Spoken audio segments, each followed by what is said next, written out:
I flew across the country for my dad's birthday only to be told I wasn't invited, so I cashed out on my entire family. 3 days later, I woke up to 53 missed calls. You know how they say family is forever? Yeah, turns out family is forever until you're 2,000 miles away with a bank account they need. Buckle up. This is going to be a wild ride. So I, 28, female, have been helping my old man financially for about 6+ years now. Not because I'm some pushover, but because we actually had a decent relationship back then. He worked his ass off raising me after mom split when I was 12, picked up extra shifts, never missed my games, the whole deal. When I landed my first solid job after college, I took an opportunity with a tech company in Boston, about 2,500 miles from my hometown in Arizona. The money was insane compared to local options, and Dad was actually the one who pushed me to take it. Don't worry about me. Go make something of yourself, he said. So I did. It started with reasonable stuff. His truck needed repairs, and he was between jobs. The medical bills after his knee surgery, when his insurance didn't cover everything, that kind of thing. He was always super grateful, promised to pay me back, though we both knew that wasn't really the point, and he never made it weird. I remember the first time I helped him out. His ancient Ford F-150, the same one he taught me to drive in, had finally given up the ghost. Transmission was shot, and the quote from the mechanic might as well have been written in another language based on how pale he got looking at it. $2,800. For a guy who was working construction between more stable gigs, it might as well have been $28,000. I'll figure something out, he told me over the phone, that stubborn pride in his voice. Maybe my buddy can give me rides to work for a while until I save up. His buddy who lived 30 minutes in the opposite direction. The math didn't math. So I called the mechanic myself from my apartment in Boston, put it on my credit card, and texted, "Dad, truck will be ready Thursday. Consider it payback for all those 5 a.m. hockey practices you drove me to." When I flew home for Christmas that year and saw him, he actually had tears in his eyes, hugged me tight, promised he'd pay me back every cent. I told him not to worry about it. The look on his face was payment enough. For the first few years, this arrangement worked fine. I was making good money at my tech job in Boston. He was there for me with phone calls of advice and support, and it felt like we had a solid father-daughter thing going despite the distance. I even helped him with the down payment on his house because, honestly, I was proud to be in a position where I could do that. He'd spent decades in a crappy apartment, so I could have what I needed growing up. I'd fly home for major holidays and occasionally a long weekend. And those visits actually meant something. The house wasn't anything fancy, just a modest 3-bedroom ranch style in a decent neighborhood. But man, you'd have thought I'd bought him a mansion from how excited he was. He kept sending me pictures of each room as he fixed it up. "Finally have a proper garage," he texted, with a picture of his tools all organized on the wall. I flew home every few months when I could. We'd grill in the backyard, watch the game, and he'd show me his latest home improvement project. He'd always pick me up from the airport himself, no matter what time my flight landed. Those were good times. Real good times. Then he met her, the stepmom. Look, I tried to like her, really did. She seemed nice enough at first, but it became clear pretty fast that her lifestyle expectations were, let's just say, ambitious. Suddenly, Dad was talking about renovations and vacations and upgrading everything from his wardrobe to his car. She was about 5 years younger than him, with bleached blonde hair and a too loud laugh. Always dressed like she was heading to a fancy brunch, even when we were just hanging out at the house. Within 3 months of dating, she'd convinced Dad that the kitchen absolutely needed new granite countertops. The perfectly functional counters that had been there since he bought the place, outdated, apparently. And somehow, I kept getting looped into funding these essential improvements. The occasional help gradually turned into regular financial support. Dad started calling more often, but our conversations got shorter, unless they involved money. Still, I kept helping because I convinced myself it was just a rough patch. The calls changed too. It used to be, "Hey, sweetheart, how's that project going at work?" Or, "Did you catch the game last night?" Now it was, "Hey, hun, got a minute?" Which was code for, "I need something." Then there's my brother. We've never been particularly close, but we were always civil. He moved back in with Dad after dropping out of college, supposedly to find himself, which apparently involved a lot of gaming and very little job hunting.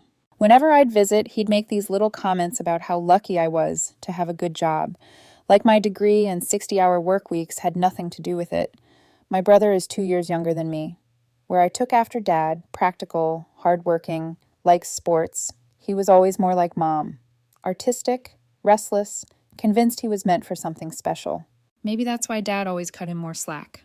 But while I was working my way through college with student loans and part-time jobs, he was partying his way through his freshman year on Dad's dime. When he dropped out, claiming college was too restrictive for his creative process, I bit my tongue.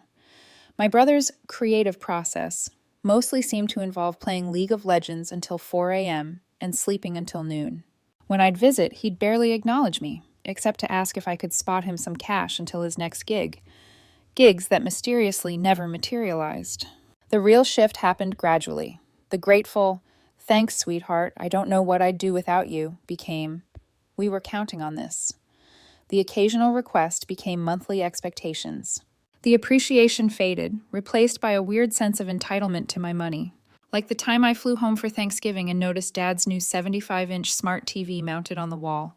"Nice upgrade," I said, remembering the 55-inch I'd helped him pick out during my last visit. "Patricia found it on sale," he shrugged. "Been meaning to tell you the property taxes went up this year. Gonna be about $1,500 more than we thought." No connection between the two expenditures seemed to register with him, and weirdly, for the first time ever, Dad didn't pick me up from the airport that trip. Said his knee was acting up. Yet there he was, perfectly mobile, showing off how he'd mounted the TV himself. But I still wasn't seeing the full picture. Family loyalty is a hell of a drug. Anyway, 2 months ago, Dad called about his upcoming 65th birthday. "Milestone birthday," he said. "Time to celebrate," he said. "I've been thinking about doing something special," he told me, sounding genuinely excited for the first time in months. "Nothing crazy, just family and close friends at the Grand Hotel downtown." I was actually happy to hear him sounding like his old self. That Grand Hotel isn't cheap. We're talking at least $250 per head for a private event. But if it meant seeing Dad enjoying himself like he used to, it seemed worth it. "Send me the details," I said. "I'd love to help make it happen." He practically gushed with gratitude, started talking about how meaningful it would be to have everyone together, how he couldn't wait to catch up with me properly, how this would be the start of a better year. "It's been too long since we really talked," he said. And for the first time in ages, he sounded like my dad again, the one who used to call just to check in, not to ask for something. "I missed that," he said. I missed it too. Maybe this was the turning point we needed. Over the next few weeks, I transferred enough to cover the venue, a cool $12,000. Helped pick menu options over the phone, even gave input on the music selection. Dad kept me in the loop about everything. Who was coming, the schedule, all of it. "Aunt S is flying in from Phoenix," he texted one day. "Uncle R and his new wife are coming too." Family I hadn't seen in years. This was shaping up to be quite the event. "This is going to be great," he texted. "Everyone's excited." I should have noticed he never actually said, "I'm excited to see you there." But I was busy at work, and it felt good to be involved in something that seemed to make him happy. For a minute there, it felt like we were rebuilding our relationship.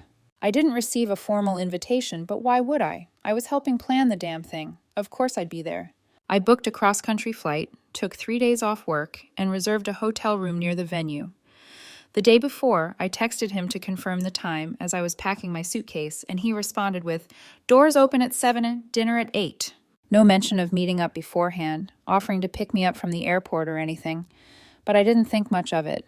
I even bought a new dress for the occasion, a charcoal gray cocktail dress that set me back nearly $2,000. I'm not usually a brand girl, but this was a special occasion. First time I'd be seeing some extended family in years. And after a 5-hour flight, I wanted to at least look good while fighting the jet lag. Wanted to make a good impression. The morning of the big day, I sent a quick "looking forward to tonight" text. No response, but Dad was probably busy with last-minute preparations. I got a haircut, picked up my freshly tailored dress, even splurged on some fancy perfume. This was going to be the reset our relationship needed. My flight landed at 4:30, giving me just enough time to grab my rental car, check into the hotel, shower off the airplane grime, and get dressed. Driving through my old hometown felt strange. I'd flown 20,500 miles for this, spent a small fortune on airfare, hotel, car rental, and that dress. but it would all be worth it to finally reconnect with Dad and the extended family I rarely saw anymore. I showed up to the hotel right at 7 o'clock, looking sharp and feeling pretty good. The place looked amazing. Elegant decorations, professional staff, open bar, exactly what you'd expect for the price tag. The Grand Hotel is the fanciest place in our city. Old school luxury with modern touches, crystal chandeliers, marble floors, staff who somehow always know exactly when you need something. The kind of place where even the bathroom attendant looks like he makes more than you do. Walking through that lobby, I felt a twinge of pride. Dad deserved a nice celebration, and I was glad I could help make it happen. I was looking forward to finally having some quality time with him after months of mostly financial conversations. What I wasn't expecting was the woman with the clipboard at the entrance to the ballroom. "Name?" she asked with professional courtesy. I gave her my name and mentioned I was the birthday man's daughter. She scanned her list, flipped to another page, then looked up with that practiced customer service smile. "I'm sorry, ma'am, I don't see your name on the guest list." I laughed, assuming there had been some kind of clerical error. "There must be a mistake. I helped organize this whole event." "Let me double check with the event coordinator," she said, stepping away to speak into her headset. I stood there, not particularly worried yet, watching guests stream past me into the ballroom. I recognized family, friends, cousins I hadn't seen in years, even Dad's old bowling buddies. My cousin Trent nodded as he walked by with his wife. "Nice dress," he said, giving me a fist bump before heading in. Then a staff member approached. "Are you with one of the vendors? Checking on the catering, perhaps?" "No," I said, still calm. "I'm his daughter. I actually helped plan this whole thing." "Oh," he said, looking uncomfortable. "Just a moment." As I waited, I texted Dad. "I'm at the door, but there seems to be an issue with the guest list." No response. 5 minutes passed. 10. Through the open doors, I could see the party in full swing. The room looked amazing, and everyone seemed to be having a great time, laughing and catching up. Finally, Dad appeared with my brother trailing behind him. Dad was wearing a new suit I'd never seen, and my brother had that smug look he gets when he thinks he's about to witness some drama. "Hey," Dad said, with none of the warmth I'd expected. "Didn't think you'd actually show up." I blinked, confused. "What? I helped plan this whole thing." "Of course I'm here." Dad glanced around, lowering his voice. "Look, we decided to keep tonight small. Family only." The words hit like a slap. "I am family," I said, keeping my voice level. "What are you talking about?" "You know what he means," my brother chimed in. "Real family, the ones who are actually here for him, not just sending money from across the country and showing up twice a year." He was wearing what looked like a new dress shirt and designer jeans, probably paid for with the money I'd sent Dad last month for the urgent plumbing issue. I looked between them, reality slowly dawning. "Are you serious right now? I paid for this entire event, the venue, the food, everything." Dad had the decency to look slightly uncomfortable. "And we appreciate that," he said, "but tonight's about celebrating without any complications." "Complications," I repeated, stunned. "That's what I am now?" Dad sighed, like I was being difficult. "You know, things have been strained. We thought it would be better this way, less awkward for everyone."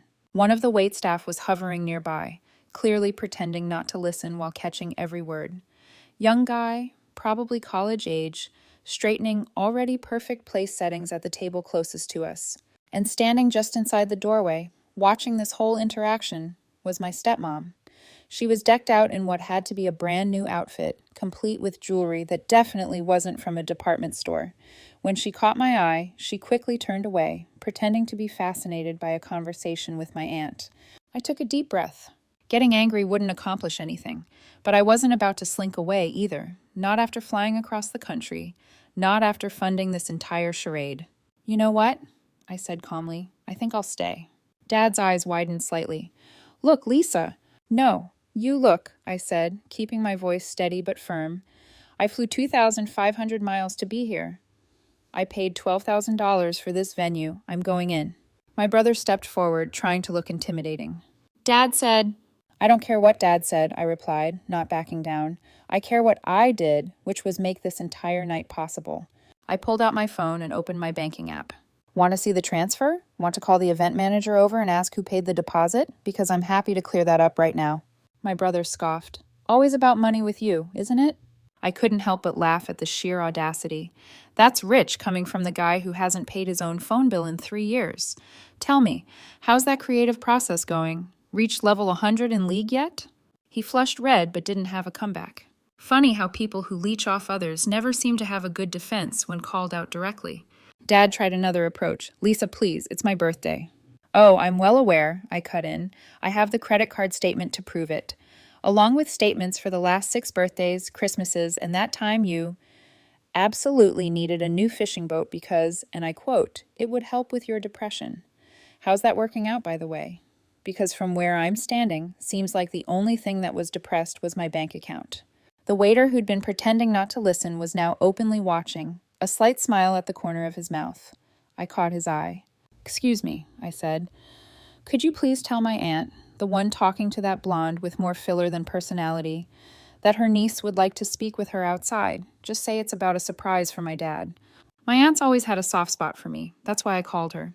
My pleasure, ma'am, he replied, with a knowing look that suggested he'd worked enough family events to recognize drama when he saw it. What are you doing? Dad hissed. Getting backup, I said simply. Or did you think I was going to just hand over 12 grand and slink back to Boston without even getting a slice of cake? That's not how investments work, Dad, even bad ones. My stepmom had noticed the commotion and was watching nervously from inside, clutching her designer purse like I might try to repossess it. Not a bad idea, actually, considering I probably paid for it. You're making a scene, my brother muttered. No, I'm standing in a hallway having a conversation, I replied. A scene would be me walking in there and announcing to everyone that the open bar they're enjoying was courtesy of the daughter who wasn't good enough to invite. But don't worry, I'm not going to do that. I paused. Yet. My aunt appeared moments later, her face lighting up when she saw me. There you are. We were wondering when you'd arrive. She hugged me tightly, then looked confused at the tension in the air. What's going on? Apparently I'm not on the guest list, I said calmly, for the party I paid for. Her smile fell. What? Dad was just explaining how I'm not real family because I live in Boston. You know, the job I took so I could afford to fund his retirement and my brother's gaming addiction. My aunt's eyes narrowed as she looked between Dad and me. Is this true? She asked him. Dad looked trapped. It's complicated. It's really not, I interrupted. Either I'm welcome at a party I organized and funded, or I'm not. And if I'm not, I think everyone inside should know exactly what kind of celebration they're enjoying. I'm thinking a toast would be appropriate, don't you? Dad blanched. He knew I had receipts, literal and figurative. You wouldn't, my brother said, but he sounded uncertain. Try me, I replied. I've got nothing to lose at this point. You guys made sure of that when you decided I wasn't family enough to attend, but was definitely family enough to foot the bill. Kind of like how I wasn't family enough to be invited to Thanksgiving last year, but was family enough to pay for stepmom's emergency root canal the next week. Funny how that works. My aunt looked stunned. Of course you're welcome. This is ridiculous. She linked her arm through mine. You're coming in with me right now, sweetheart. Maybe we should discuss this privately, my brother started. Oh, I think we're done discussing, she cut in with a tone that brooked no argument. My aunt had always been a force of nature. Your sister flew across the country and paid for this entire event. She's coming in. My brother started to protest, but Dad cut him off with a look. He knew when he was cornered. Fine, he muttered, but don't make a scene. I'm not the one who created this scene, I replied, walking past him with my aunt. I'm just the one who refused to be the punchline. As we entered, I saw several heads turn. The whispers started immediately. My stepmom's face fell when she realized I was coming in. My aunt, bless her, made sure to walk me right up to her. Look who I found being turned away at the door, she said loudly. Can you believe someone forgot to put her name on the guest list after she arranged everything? My stepmom's smile was so stiff it looked like it might crack her foundation.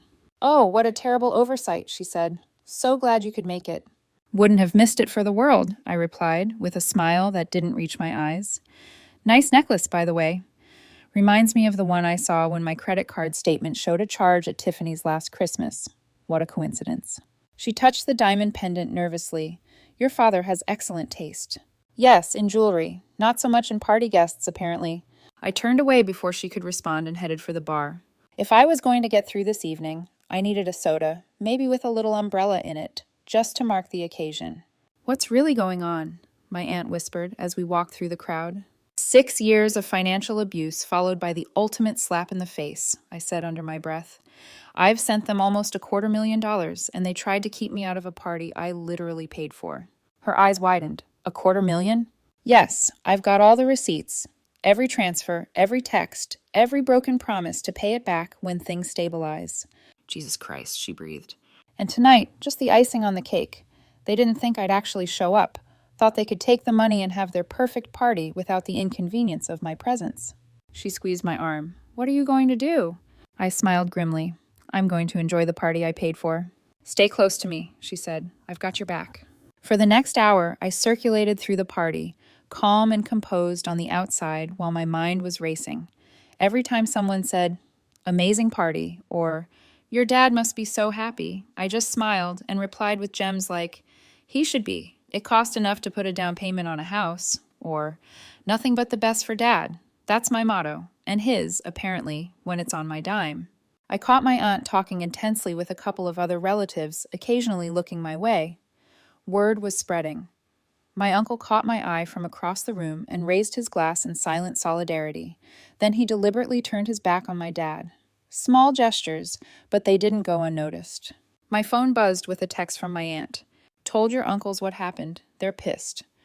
Uncle R wants details about the money. Also, your cousin is sitting with your brother to keep him from making a scene. Team U is assembling. I smiled at that. Team U.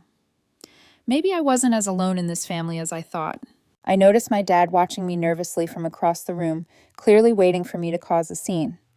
My brother had stationed himself protectively near the DJ booth, as if I might try to hijack the music, if he only knew what I was actually planning. My stepmom kept trying to steer important guests away from me whenever I got close, which was honestly hilarious to watch.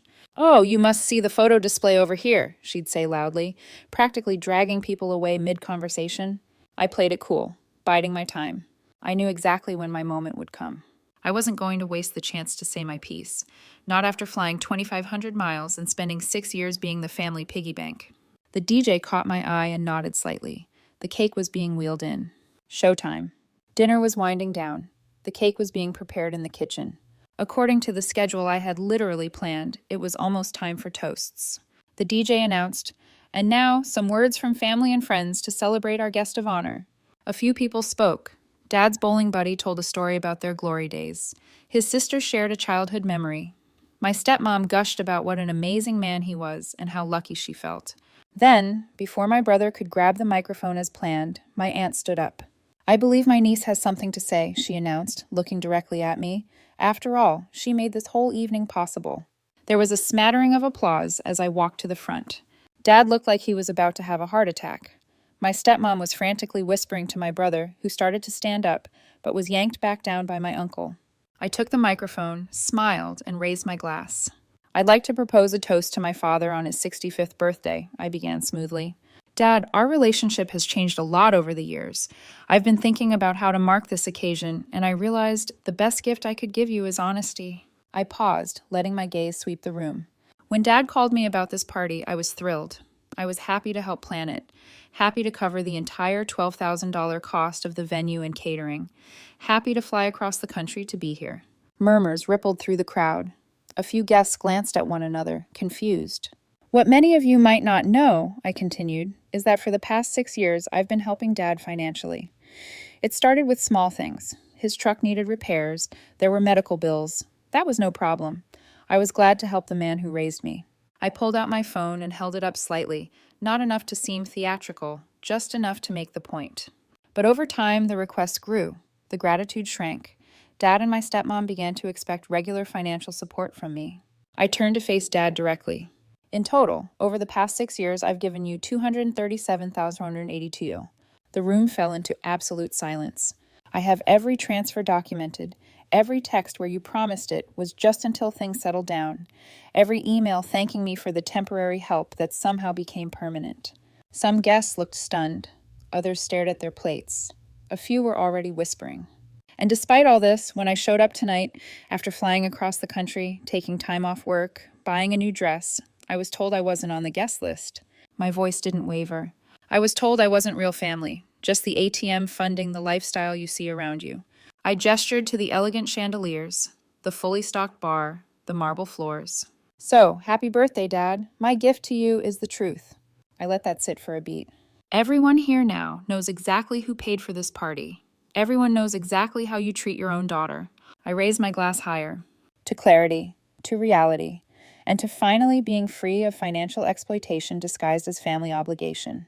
I took a slow sip, then calmly placed the microphone back on the stand. There was no applause. No clinking of glasses. Just stunned silence and the sound of someone coughing awkwardly near the back. I turned to the room. Enjoy the rest of the evening, everyone. The cake is excellent. I picked the flavor myself during the planning calls. I walked calmly toward the exit. As I passed my aunt, she squeezed my shoulder in silent support. My uncle gave me a solemn nod. Behind me, chaos erupted. My stepmom was on her feet, shouting that I was lying. My brother was trying to grab the microphone.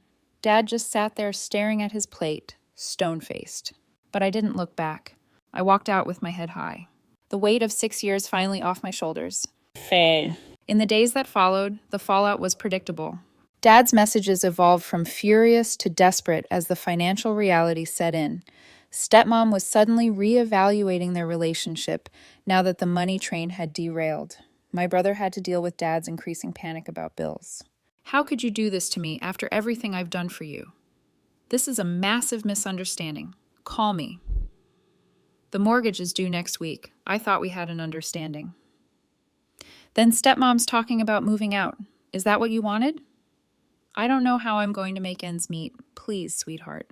I read each message, responded to none. 6 years of being manipulated and used had been more than enough. Family members I barely knew started reaching out.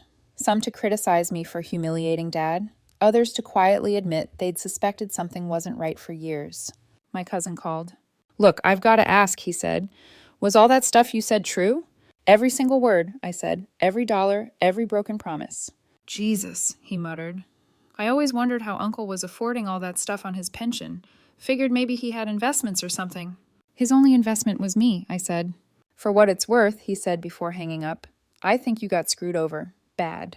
My aunt, Dad's sister, left a voicemail. I'm proud of you for standing up for yourself. I always knew something wasn't right with that woman. Your father was never like this before her. Call me if you need anything. I appreciated the support, but it came too late. Where were these people when Dad was draining my accounts for years? Why had no one questioned how a retired construction worker was suddenly living like he had a 6-figure income? The most surprising call came from my uncle, Dad's brother, who I'd always thought didn't like me much. I saw what happened at the party, he said gruffly. Your old man was out of line. Thanks for backing me up in there, I said. The look on your stepmom's face when you dropped that number? Priceless. Your dad should have never let it get to that point. No, he shouldn't have, I agreed. Your grandfather was a real piece of work, you know, he continued. Used your dad as free labor in his business for years. Promised him partnership, then sold the company without giving him a dime.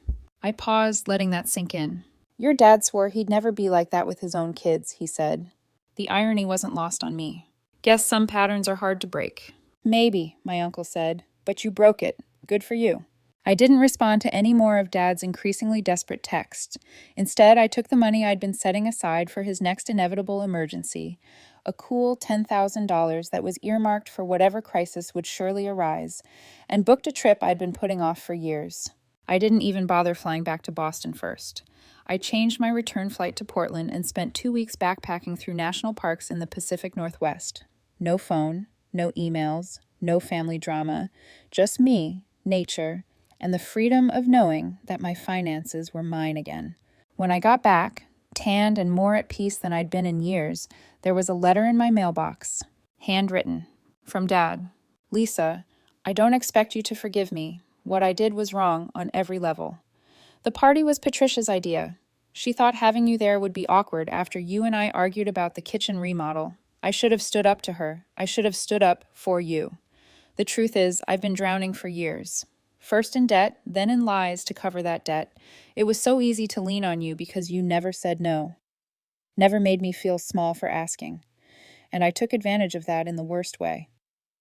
Patricia left last week, took what she could carry, and cleared out our joint account. Your brother's furious with both of us. You for cutting off the money, me for not having a backup plan. He's moving in with friends next month. I've put the house on the market. It's too much for me anyway, and I need to start paying you back. I know it will take the rest of my life to make things right financially, but I have to try. I miss who we used to be. And I miss who used to be before I became this person I don't recognize. If you ever want to talk, I'm here. No expectations, no requests. Just a dad who failed his daughter and hopes someday to make amends. Love always, Dad. I folded the letter and put it back in the envelope. Maybe someday I'd be ready to talk to him again.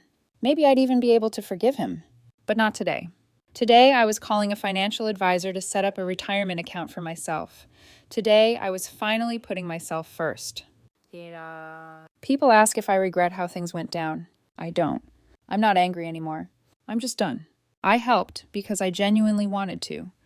Because I remembered the dad who worked double shifts to buy me baseball equipment, who drove me to college in our beat-up truck, who sat in the freezing cold at every game just to cheer me on. But that man is gone, replaced by someone who saw me as nothing more than a convenient ATM, willing to exclude me from a celebration I paid for because my actual presence wasn't valuable to him, just my wallet. Sometimes the clearest way to show someone their behavior is to simply hold up a mirror. No sneaking around, no elaborate schemes, just standing tall, looking them in the eye, and speaking your truth. And sometimes the best birthday gift you can give is the gift of reality.